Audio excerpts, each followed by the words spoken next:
How's it going, Move Student Ministries? This is Pastor Justin, and I am here to do a Saturday Tuesday devotional with you. And we started last week going through talking about being emotionally healthy in the way we approach God and the way we approach our spiritual life, and I'm going to continue that. And I wanted to talk this week about being a disappointment to other people. There's a lot of pressure that we feel get placed on us from other people in our lives. It could be pressure placed on us from our families, pressure placed on us by our school system, pressure placed on us by our pastors and our youth leaders. And sometimes we can crumble under that pressure. Sometimes that pressure can be too much to bear, and it's stressful, and it gives you anxiety, and it makes you, maybe it makes it hard for you to like yourself. And I wanted to talk about that today. I wanted to talk about the pressure that gets placed on us from people outside of ourselves, and the way Jesus responded to pressure that was placed on him by other people. And so if you have a Bible with you today, we're going to be reading from the book of Mark, chapter 1, verses 35 through 39. In the New Testament, it's right after the book of Matthew. It's the second book of the New Testament. So feel free to read along with me as I read this. This is Mark chapter 1, verses 35 through 39. Before daybreak the next morning, Jesus got up and went to an isolated place to pray. Later, Simon and the others went out to find him. When they found him, they said, "Jesus, everyone is looking for you."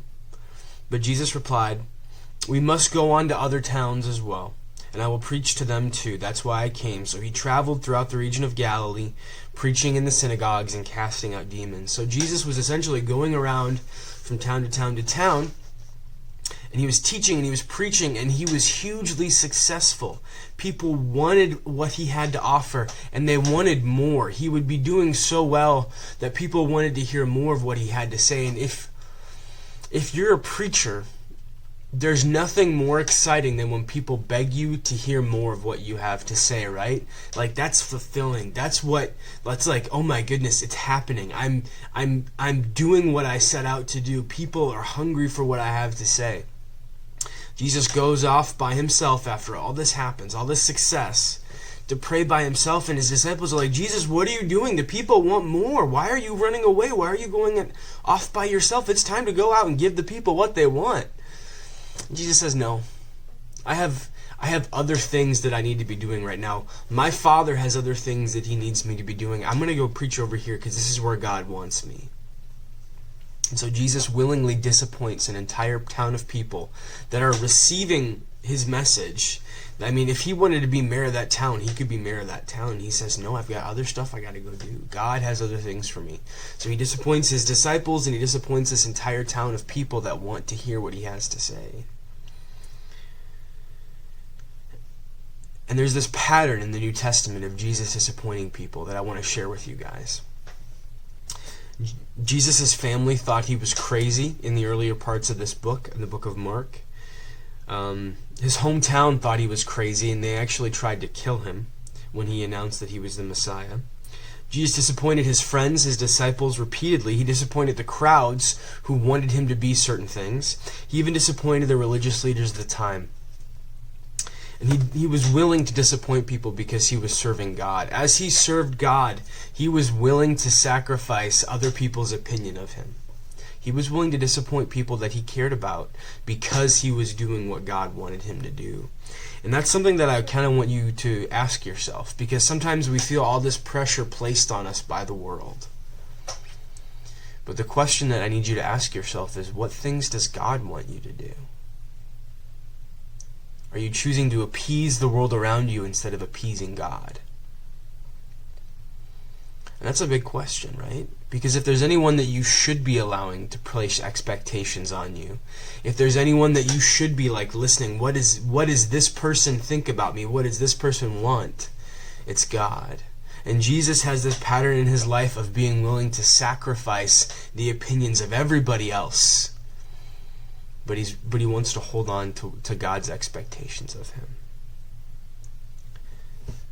One last question for you before we end today. How are you giving in to the expectations of other people instead of belonging to Jesus? instead of giving in to his expectations for you? How are you giving in to the expectations of others and ignoring the expectations of Jesus? I want you to kind of think about that. Take a couple minutes and just sit with God and dwell on that question. How am I giving in to everybody else and not to Jesus? I'm going to pray, but I'd like you to continue after I'm done praying by yourself. A lot of you have said that you've had a hard time doing this. It's a decision that you have to make. Go off by yourself. Put headphones in. Shut your door and seek Jesus.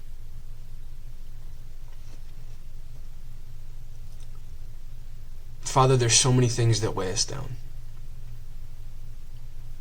There's so many things in our hearts and in our minds, and sometimes it feels like we need to run away and hide from it all. We just want to push all the expectations away and do our own thing. And Father, you are giving us permission to do that. We don't have to bear the weight of what the world wants us to do. All we have to do is what you want us to do. We don't belong to the crowd.